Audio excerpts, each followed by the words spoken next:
Greetings to you, child of God. God loves you and God cares for you. Today we are having our first lesson from the book of Luke, Luke chapter 1, where we have very outstanding miracles, very outstanding people as well. Firstly, we are getting to see Zechariah and his wife Elizabeth, who were, according to the word of God, blameless and righteous before God. But in their life, there was a but. They were barren and they were stricken in age. They were old without a child. There was no sign on them that God was with them. Yet they were for God through and through. For years, they were consistently serving God. Consistently. Without looking back, without complaining, without, turning back. That's a feat that most of us cannot achieve. Once we see like God is not responding to our prayers, we turn away from God for solutions elsewhere. Sangomas, spiritists, and all. But these, according to the writer of this book, they were blameless and righteous before God. And one thing that we must learn from that is not every problem is a sign that you are sinful. Even blameless people, even righteous people face problems. And having a problem is not a sign that God is not hearing you. There are problems that are raw materials for great testimonies. When God wants to use you as an example, He will let the worst come to you, happen to you, so that when He does something, it will be the best testimony ever. So you must know and discern between a problem and a foundation for a testimony. Because every testimony was once a problem. The start of a testimony is a problem. But anyway, today's lesson is called When the Right Thing Comes to the Wrong Version of You.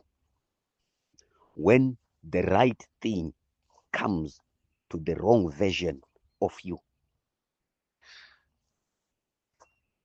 I'm going to read from the book of Luke, chapter 1, and a few verses. I will allude to a few verses, and so that,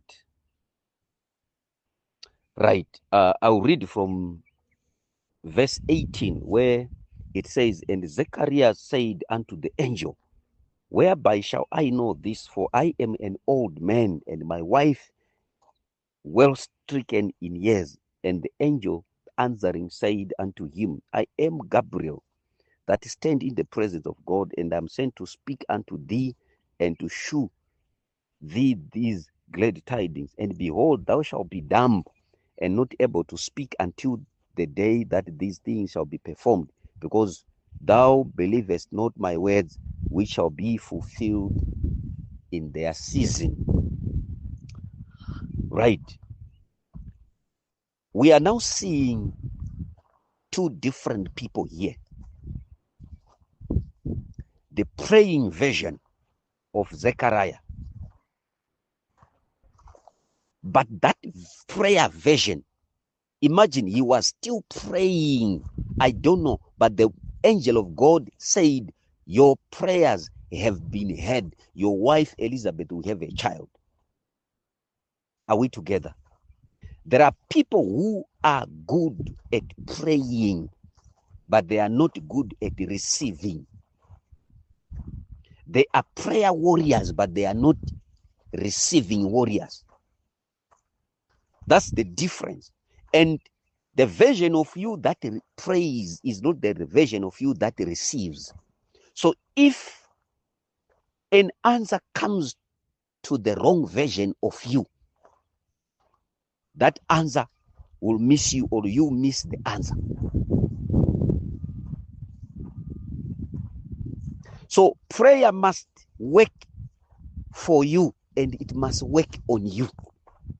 So whenever you are praying, make sure the prayer is developing you into the right version for what you are praying for. I'll give you an example. If I send an application to the bank to give me money for fish production, I must not remain the same waiting for the bank to respond. I should be the best or the right person, not for the application, but for the money that I applied for. How do I become the right version for the answer from the bank? I must go for fish farming training. What will push me to train on how to keep fish is the application, the prayer that I send to the bank that I need money. I need an answer called money. So Zechariah was praying and asking God for a miracle, for a child, even in his age. Because the Bible does not say they had stopped praying and believing God for a child. They kept on believing, but they kept on remaining in the form, in the version of prayer, in the version of asking God, in the version of waiting, not receiving. So he was in another mode, serving God, very good. But the mode in which he's serving God is the praying mode, not the receiving or the preparing mode. And when the answer came, he disputed the angel and said, is that possible? It's not possible. I'm old. So why are you praying? There are people who, after prayer, they will tell themselves in their mind, this is not for me. Me to go to UK. Me to get married and wed. It's not possible. I've aborted 25 times. What I prayed for, yes, it's a good prayer. I believe God. I pray. But this is not for me. I'm not qualified for that. So Zechariah was busy disqualifying himself. The version of disqualification was now blocking what he had prayed for. The version that he prayed was not the right version for receiving. So the right thing came to the wrong version of Zechariah.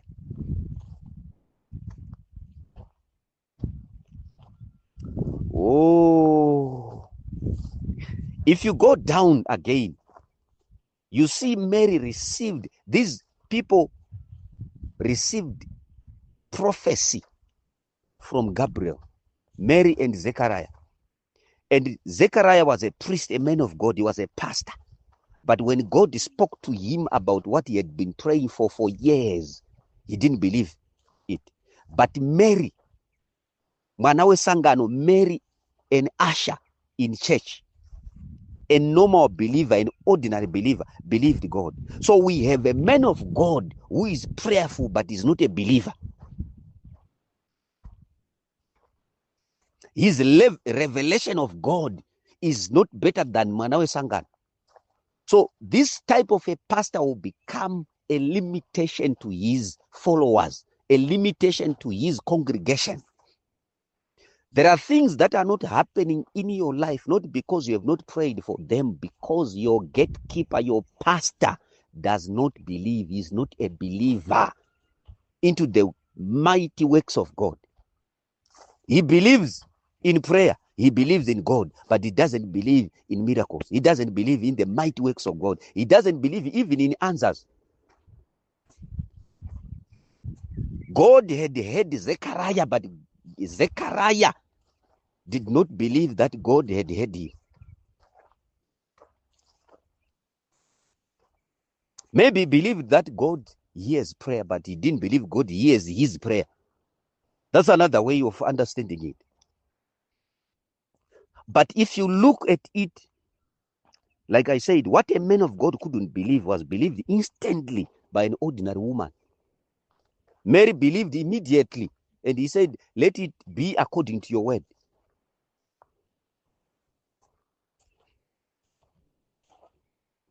And you must understand that God saves those who serve him unconditionally.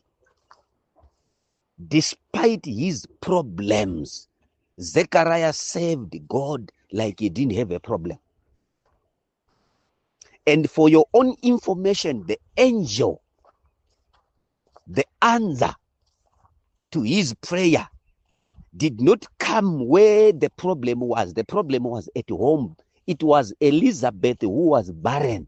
Never let the problem at home stop you from going to church. That's where answers come. The address of your answers is usually your prayer place or your place of prayer. Never stop going for prayer no matter the problems at home.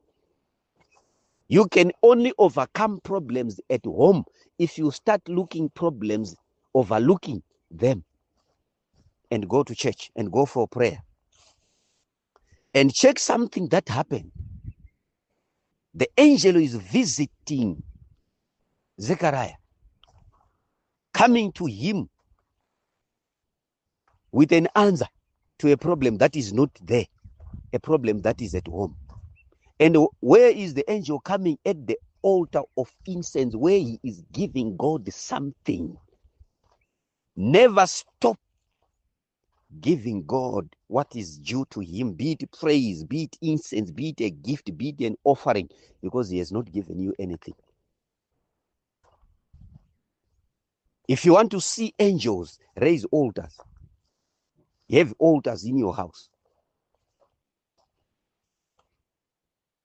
And outstanding miracles are for those who understand that God's ways are higher than us, and his answers are always outstanding. And there is something that God then did to Zechariah. He said, you shall be deaf, you shall be mute. Sorry on that. He said, you shall be mute. I think he was hearing. He said, you shall be mute. You shall not be able to speak. He came out of that prayer room with another problem after receiving a solution to his problem. So there are problems that are signposts that your old problem is gone.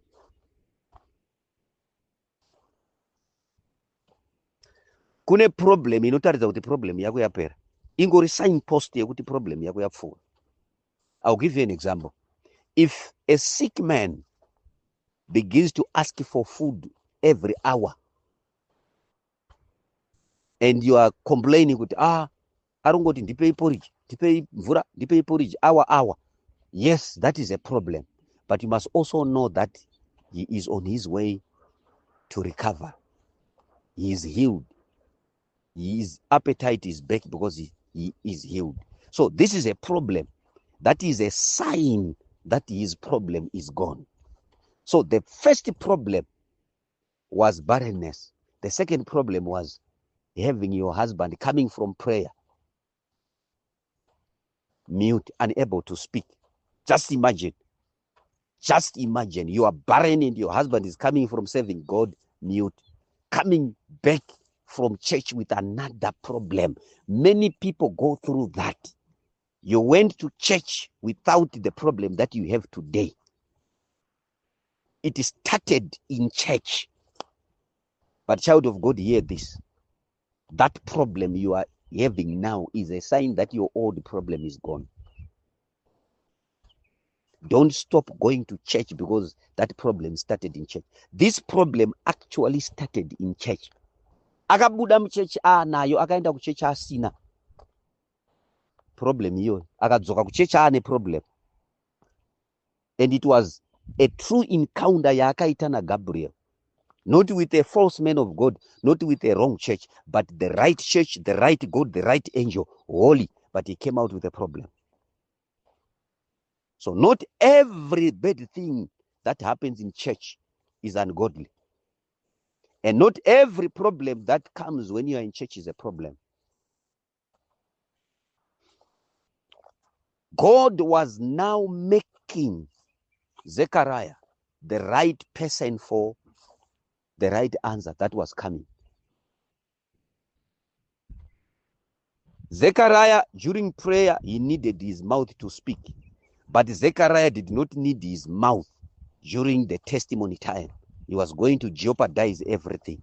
He was going to speak all over ahead of the Lord. It was never going to be possible for Mary to then come and prophesy. If Zechariah was able to speak, he was going to cause problems for the Lord. It was never going to be a prophetic service. So God knew that Zechariah was never going to stop speaking. So you need to change. If you are waiting for God's answer to come, change yourself. Be the right person for what you prayed for. So I will give you an example. And I've said it many times. Many women know how to pray for the right man. But very few of those know how to be the right woman for that right man. They don't know how to prepare themselves for the right man. Many women know what they want in a man or in a good man, but few know what good men want in a woman. That's how they don't get them. Many times I hear women come to me, men of God, pray to God that I get married to a God-fearing man. And I'm like, of course, what you want is good. But do you know what that man you want wants in a woman? Have you become that which he wants, so that when you see him and when he sees you, you will want each other? So you must never allow a point when the right things or the right thing comes to the wrong version of you.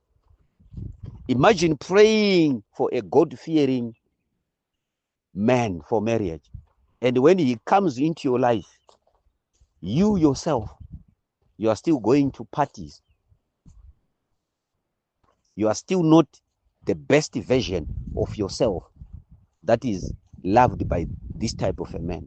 So Zechariah had to be the best version of himself that received John. John was given birth to a mute father who was no longer praying loudly, speaking to everyone, every time, everywhere.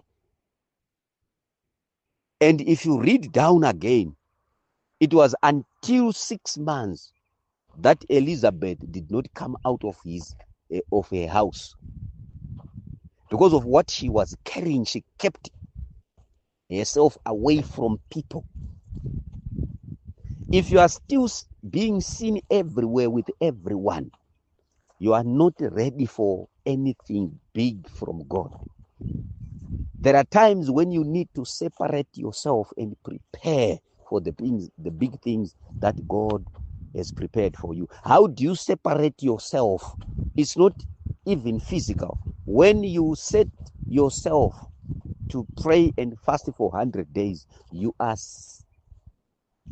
keeping yourself away from people. You are making yourself different away from people. And after 3 months, people see you with something they never thought you'd have in your life, because the Lord was busy with you when you are studying, praying, and fasting. Child of God, I want you to keep this in mind. Keep this in mind. As a believer, keep this in mind. Never ever forget this. God thinks about those that are thinking about Him more than their problem. Zechariah was not thinking about his problem. He was serving God like he had no problem. He was going to church like someone without a problem.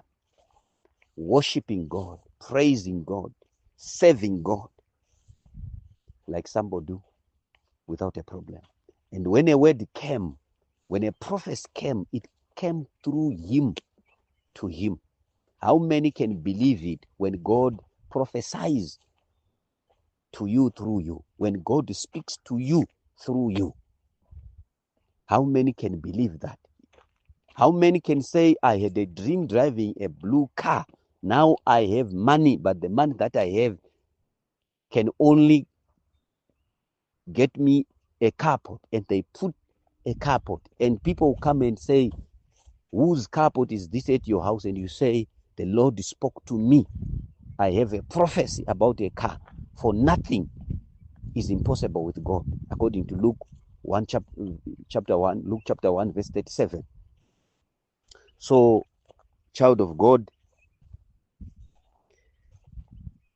like Zechariah, your focus shouldn't be on the answer you are expecting from God, but on the God who answers all expectations.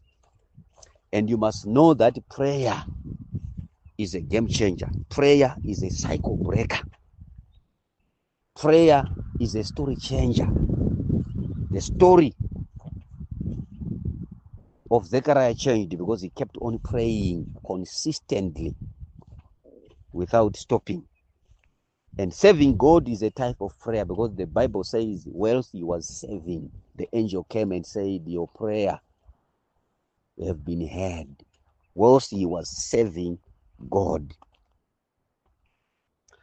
And Zechariah didn't stop doing what he was supposed to do for God because things were not changing or because it looked like God was not doing him favor.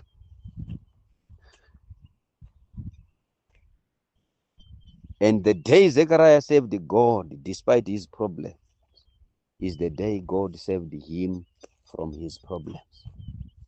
Learn that, child of God. And for your own information, nothing is impossible with God. Really, nothing. The two cases testify to that. Mary had a child without a man. It happened. Zechariah and Elizabeth had a child in their stricken age. They were barren. Now barren because they were old. So Elizabeth was barren because of barrenness and barren because of age. Even if one was to deliver her from the barrenness that she had before being old, she was going to remain barren because of age. But that double trouble, God did not look at that. When God says it, you will see it no matter the circumstances against it. So whatever God is saying is what you will see happening. Don't mind what your circumstances are saying. Believe God and his word. Child of God, you are blessed.